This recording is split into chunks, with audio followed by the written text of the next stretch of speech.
ओम नमो भगवते वासुदेवाय नमः। जय श्री राधे कृष्ण। दोस्तों, आई होप कि आप सभी अच्छे हो। दोस्तों, माँ बाप का हमारी लाइफ में बहुत इम्पोर्टेंस होता है। जिस तरह से माँ बाप की लाइफ में बच्चे का इम्पोर्टेंस होता है, वैसे ही माँ बाप जो है हमारी लाइफ में बहुत इम्पोर्टेंस रखते हैं। लेकिन कई लोग जो होते हैं ना, अपने माँ बाप को अनदेखा कर देते हैं। मीन्स कि अगर आपकी जैसे एग्जाम्पल दिया जाए कि एक औरत उतनी सुंदर नहीं है, तो उसके बच्चे भी ना उसे अपनाने से मना करते हैं। जिसने जन्म दिया, हमें आगे बढ़ाया, उंगली पकड़कर हमें चलना सिखाया, हम उसी को अनदेखा कर देते हैं। तो आज की कहानी एक ऐसी कुरूप माँ की है जिसके बच्चे ने, जिसके बेटे ने और बहू ने, यानी कि उसके अगर बहू और बेटा अगर एक्सेप्ट नहीं करते हैं, तो आने वाले जो बच्चे होते हैं, जो उसके पोता पोती, वो भी एक्सेप्ट नहीं करते हैं अपनी दादी की इस कुरूपता को। एक कुरूप माँ जो अपने बेटे के कारण कुरूप हो गई और अपने बेटे के कारण ही बहू बेटे की खुशी के लिए वो उनसे दूर भी जाने लगी थी। तो चलिए आज इसकी कहानी शुरू करते हैं, कुरूप माँ की। कहानी कुछ इस प्रकार से है कि राकेश नाम का आदमी, राकेश नाम जिसका था, अपनी पूरी फैमिली के साथ शहर में रहता है। कुछ दिन पहले उसके पिता की मृत्यु हो जाती है, जिसकी वजह से उसकी माँ अकेले पड़ जाती हैं। इसीलिए अपनी माँ को अपने साथ रखने के लिए ले आता है। अब शहर में रहते हैं और गांव से अपनी माँ को लेकर आता है अपने साथ में, क्योंकि उसे पता है अपनी माँ के लिए, वो उसको अपने अंदर बहुत मतलब हमदर्दी होता है अपनी माँ के लिए। लेकिन अपने फैमिली की वजह से थोड़ा सा वो हट के रहता है, अपनी माँ से दूर रहता है। जब कोई गेस्ट आता है घर में, तो उसकी जो वाइफ होती है अपनी सासू माँ को पसंद नहीं करती है, क्योंकि उनकी एक आँख फूटी होती है, एक आँख होती है और एक आँख जो होती है उनकी फूटी होती है, यानी आँख नहीं होती है। और थोड़ी उनकी रीढ़ की हड्डी जो होती है वो झुकी सी होती है, कुबड़ी टाइप में होती हैं। इसीलिए उसकी जो बहू होती है उनको पसंद नहीं करती है कि मेरी इतनी कुरूप सास है, जिसकी वजह से अपनी फ्रेंड्स को, सबको यही बोलती है कि कहीं से आई है, हमारी मतलब रिश्तेदार है, इलाज कराने आई हुई हैं। कभी उनको अपनी सासू माँ नहीं बोलती है। और जो बच्चे होते हैं, जो मतलब उसके पोता पोती, वो भी अपनी दादी की क्रूरता को पसंद नहीं करते हैं। धीरे धीरे ऐसे समय व्यतीत होता गया और एक दिन उनके घर कलेक्टर साहब की जो वाइफ आती हैं मिलने के लिए। तो पूछती हैं उसकी वाइफ से कि ये कौन है। तो वो बोलती है कि ये हमारे दूर के रिश्तेदार हैं और गांव से यहाँ अपना इलाज कराने आई हैं। ये सुनकर ना जो बूढ़ी माँ होती हैं, उनको बहुत धक्का सा महसूस होता है कि मैं आज अपने परिवार में एक रिश्तेदार बनकर रह गई हूँ, सिर्फ इसलिए कि मैं कुरूप हो चुकी हूँ। इतनी सुंदर थी और ऐसे हो चुकी हूँ, जिसकी वजह से आज मेरे बच्चे मुझे अपनाना नहीं चाहते हैं। कुछ दिन ऐसे ही व्यतीत होता है, तो माँ को बहुत धक्का लगता है, लेकिन माँ करे तो करे क्या। जब ऑफिस से आदमी आता, राकेश आता है, तो उसको उसकी वाइफ बताती है कि आज कलेक्टर साहब की वाइफ आई थी, तो मुझे क्या करना। उन्होंने पूछा कि ये कौन है, तो मुझे बताना पड़ा कि दूर के रिश्तेदार है, क्योंकि हमारी इज्जत क्या रह जाती इस समाज में। हमारे समाज में इज्जत है, अगर उन्हें पता चलेगा कि ये मेरी सासू माँ है, तो क्या सोचेंगे कि कैसी क्रूप सास है। अब ये राकेश मन ही मन बहुत उदास हुआ कि मेरी माँ को रिश्तेदार बोला जा रहा है, लेकिन कर भी क्या सकता था। अपनी फैमिली के आगे कुछ नहीं बोलता था, बोलता ठीक है मन ही मन। लेकिन बहुत उदास फील किया उसने कि हम मेरी माँ को आज ऐसा बोला जा रहा है, लेकिन फिर भी उसको ऐसा लगा कि शायद मेरी वाइफ ने सही किया है। ठीक है, तो इतना उसने सोच लिया। अब एक दिन जो बूढ़ी माँ है ड्राइंग रूम में बैठी हैं और उनका पोता बोल रहा है, दादी आप ऊपर वाले रूम में चले जाओ, क्योंकि मेरे कुछ दोस्त आ रहे हैं। अब वो नहीं जाना चाहती हैं, क्योंकि उनसे ऊपर चलने में मुश्किल आती है, चढ़ने में, इसलिए वो उठ नहीं रही थी। बार बार जो लड़का है डांट रहा है, दादी आपको बोल रहा हूँ चले जाओ, मेरे अभी दोस्त आ जाएंगे, अगर उन्होंने आपको देख लिया तो मैं क्या जवाब दूंगा। ये सुनकर जो राकेश की वाइफ होती है किचन से बाहर आती है, पूछती है बेटा क्या हुआ। तब वो बताता है, माँ देखो मैं दादी को कब से कह रहा हूँ कि ऊपर वाले रूम में चले जाओ, ड्राइंग वाले रूम छोड़ो, मेरे दोस्त आने वाले हैं और ये उठ ही नहीं रही हैं।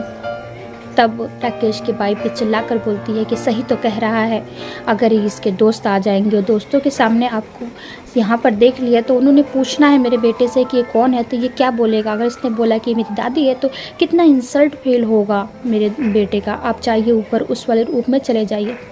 अब माँ क्या करे, चुपचाप निकल जाती हैं, लेकिन उनकी रीढ़ की हड्डी की वजह से वो अच्छे से चल नहीं पाती हैं। धीरे धीरे किसी तरह से ऊपर रूम में पहुंच जाती हैं और सामने वाले जो बगल वाले रूम में राकेश बैठा है, सब कुछ सुन रहा है और देख रहा है कि मेरी माँ के साथ ज्यादती हो रहा है, लेकिन फिर भी वो चुप है कि समाज के लिए, कि मेरा समाज जो है, मेरा समाज में रुतबा है, अगर उसको ये पता चलेगा कि मेरी माँ ऐसी है तो मेरा भी रुतबा नहीं रहेगा, इसलिए चुपचाप है। अब ये 2-3 दिन तो ऐसे ही हो गया।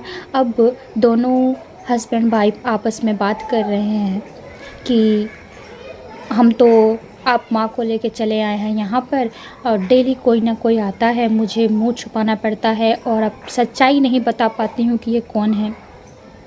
मुझे बहुत ही अच्छा नहीं लगता है बार बार ये बोलना कि ये रिश्तेदार हैं, और जब देखो तब रूम से बाहर रहती हैं। कोई भी देखेगा तो मतलब पता चल जाएगा, किसी ना किसी दिन एक दिन पता चल गया कि मेरी सासू माँ है तो मेरा कितना इंसल्ट फील होगा। ये सब सुन रही थी बूढ़ी माँ। झट से बाहर आती हैं और अपने बेटे को बोलती हैं, बेटा मुझे गांव भेज दो, यहाँ पर मैं बहुत अकेला फील कर रही हूँ, मैं अच्छे से रह नहीं पा रही हूँ, मुझे गांव की याद आ रही है। सुनने के बाद बेटा बोलता है, माँ गांव में अब कैसे रहेंगी, वहाँ पर अकेले पिताजी भी नहीं हैं, आप नहीं रह पाएंगी। झट से जवाब देती है राकेश की पत्नी, नहीं नहीं हम सब इंतज़ाम कर देंगे, आप माँ जी को गांव छोड़ाइए, वहीं पे रहेंगे हम, इनको जो भी अनाज उनाज जो होगा सब कुछ पहुँचा देंगे, कपड़े उपड़े सब पहुँचा देंगे, सब इंतज़ाम कर आएंगे गाँव वाले घर में।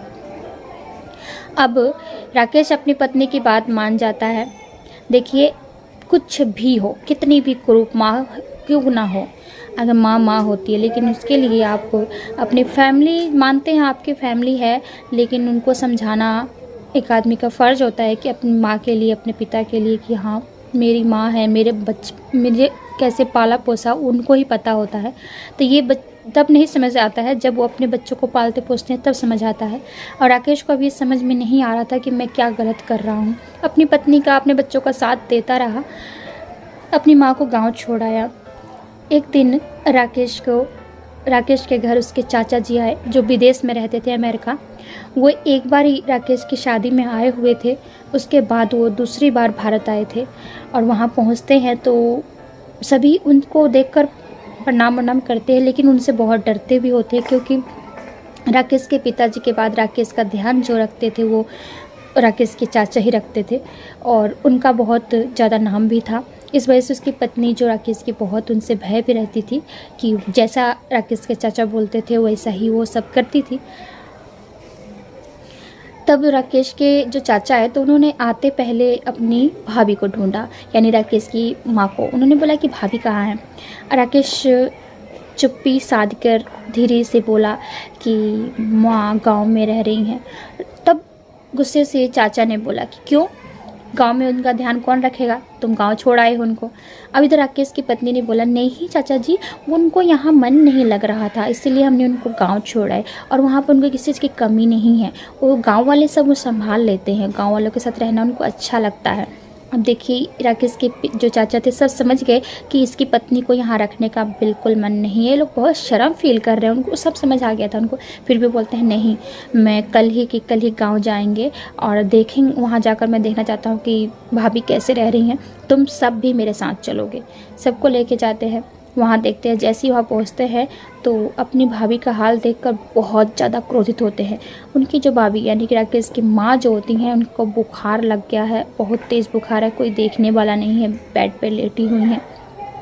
दौड़ के जाते हैं, अपनी भाभी के चरण स्पर्श करते हैं, बोलते हैं भाभी अब ठीक तो हो। राकेश की जो माँ होती है बोलती हैं, हाँ हाँ देवर जी हम ठीक है, आप कब आए, ऐसे बात करने लगते हैं। तभी राकेश दौड़कर जाता है, माँ आपको बुखार है, आपने हमको फ़ोन भी नहीं किया, बताया नहीं। राकेश क्या बोलती है, नहीं बेटा इतनी सी बुखार के लिए क्या तुमको कॉल करना है। अब राकेश के चाचा जी राकेश को बहुत डांटते हैं कि सब तुम्हारी वजह से हुआ, तुम अगर माँ को अपने पास रखते तो इतनी तेज़ बुखार होने के बावजूद तुम्हें तो पता चल जाता ना कि माँ कैसी है। तब अपने बेटे को बचाते हुए माँ बोलती है कि नहीं नहीं देवर जी, इनको डांटने की ज़रूरत नहीं है, हम खुद ही वहाँ नहीं रहना चाहते थे, हमारा मन नहीं लगता था, इसलिए हम यहाँ चले आए। अब राकेश के जो चाचा हैं बोलते हैं नहीं भाभी, हम बताते हैं इनको, मुझे सब पता है कि आपको रखना नहीं चाहते हैं क्योंकि आपकी एक आँख नहीं है और आपकी एक हड्डी जो है, जो रीढ़ की हड्डी है, एक नहीं है, जिसकी वजह से आप झुक कर चलती हैं, इसलिए उनको शर्म फील होता है, इसीलिए आपको नहीं रखना चाहते हैं। उन्होंने गुस्से से क्रोधित होकर ये बात कहते हुए राकेश की पत्नी को इशारा करते हुए कहा कि मुझे सब पता है। राकेश की पत्नी सिर झुका लिया, बच्चे भी सिर झुका लिए, क्योंकि उनको पता है कि हमारी वजह से ही दादी वहाँ नहीं रहना चाहती या फिर हमारी वजह से माँ जी वहाँ नहीं रहना चाहती थी। राकेश के चाचा ने अब सच्चाई का पिटारा खोलना शुरू किया। बोलते हैं कि तुमको पता है ये माँ जो तुम्हारी है इतनी सुंदर थी, ये कुरूप कैसे होगी पता है तुमको? बचपन में जब तुम 1 साल के थे तो छत से गिर गए थे, जिसकी वजह से तुम्हारी एक आँख खराब हो चुकी थी और हड्डी जो रीढ़ की हड्डी होती है एक खराब हो चुकी थी। अब तुम्हारी माँ ने अपनी एक आँख तुम्हें दान दी और रीढ़ की हड्डी भी तुम्हारे में लगवाई है, जिसकी वजह से ये कुरूप हो चुकी है, इनकी एक आँख नहीं है और झुक कर चलती हैं, और तुम इसी माँ को छोड़कर अपने फैमिली के साथ रहते हो। ये भी तुम्हारी फैमिली है, सबसे पहले तुम्हें अपनी माँ को देखना चाहिए, जिसने तुम्हारे लिए अपना शरीर का कुरूप बना लिया और तुम इनको ही छोड़ रहे हो। अब राकेश की आंखें खुल गई, वो समझ गया कि माँ तो माँ ही होती है, और ऐसी माँ जिसने मुझे कभी बताया नहीं कि मेरी वजह से उनकी एक आँख गई है। झट से अपनी माँ के चरणों में गिर जाता है, रोने लगता है और बोल देता है आज के बाद माँ मेरे साथ रहेगी। अब इसके लिए मेरी फैमिली यानी कि मेरे पत्नी या बच्चों को अगर कुछ प्रॉब्लम है तो वो लोग बेशक अब घर से जा सकते हैं, लेकिन मैं अपनी माँ का साथ नहीं छोड़ूंगा। ये सुन के अब राकेश की पत्नी और बच्चे बहुत शर्मिंदा होते हैं कि इतनी ऐसी माँ को हमने घर से निकाल दिया जो अपने बच्चे के लिए सब कुछ कर रही थी। राकेश की माँ जो देख रही थी अपनी बहू को कि अब वो उससे आंख नहीं मिला पा रही थी, तो उन्होंने इशारे से मतलब डांटते हुए अपने बेटे को कहा कि खबरदार मेरी बहू को कुछ कहा और मेरे पोता पोती को कहा तो अगर तूने उनको घर से निकालने की बात की ना तो मैं तुझे घर से निकाल दूँगी। और अपनी बहू को अपने पास बुलाया, अपने पोता पोती को अपने पास बुलाया, गले से लगाया, और राकेश की पत्नी ने बहुत शर्मिंदगी फील की और माफ़ी मांगी कि माँ जी मुझे माफ़ कर दीजिए, मुझसे बहुत बड़ी गलती होगी, मैंने बहुत बड़ी गलती कर दी है। ऐसी माँ तो मैं भी नहीं बन सकती अपने बच्चों के लिए आज तक, जो आपने अपने बेटे के लिए किया है। पोता पोती ने भी बहुत अपना कसूर जो है स्वीकार करते हुए दादी माँ से माफ़ी मांगी कि माँ, दादी माँ हमें माफ़ कर दो, हमने आप पर कितना आरोप लगाया, कितना कुछ कहा आपको। अब माँ को अपने पूरा फैमिली मिल गया। चाचा भी जो थे राकेश के चाचा खुश हुए। कुछ दिन बाद वो अपने विदेश फिर से लौट गए और राकेश अपनी माँ को लेकर गांव से शहर चला आया। अब शहर में राकेश की माँ एकदम बेफिक्र रहती थी, यानी कि अब बच्चे थे, जो बच्चे थे अपनी दादी माँ को अपने स्कूल तक लेके जाते थे, अपने गार्डन में ले जाते, अपने फ्रेंड से मिलाते। और जो राकेश की पत्नी थी वो सभी अपने फ्रेंड को किटी पार्टी जब करती तो बताती कि मेरी सासू माँ है और उनका सेवा सत्कार करती, जिसकी वजह से राकेश की माँ को बहुत ही अच्छा लगने लगा। अब उनकी जो बुखार तबीयत तो कुछ भी था ना, सब कुछ गायब हो चुका था, क्योंकि उनकी जो तबीयत ख़राब हुई थी सिर्फ इसी वजह से कि मेरे बच्चों ने मुझे ठुकरा दिया। अब उनको भरा पूरा परिवार मिल गया और अब वो बहुत स्वस्थ रहने लगी। तो आई होप कि आज की कहानी आप सबको अच्छी लगी होगी। फ्रेंड्स, कितनी भी कुरूप माँ है ना, अपनी माँ को कभी मत भूलिए, चाहे आपके पिता है, कुछ भी है, जो भी हैं आपको जन्म देने वाले हैं, इसलिए उनको तो कभी मत भूलिए। उम्मीद करती हूँ कि आज की कहानी पसंद आई होगी। तो ऐसे ही अगली कहानी के लिए चैनल को सब्सक्राइब कर दीजिएगा और बेल आइकन दबा दीजिएगा। और हाँ, अगर वीडियो अच्छी लगती है ना तो लाइक देके जाइएगा, ताकि मुझे और हौसला मिले वीडियो बनाने के लिए। चलिए आपसे अगली वीडियो में मिलते हैं, तब तक के लिए आज्ञा दीजिए। धन्यवाद। राधे कृष्ण।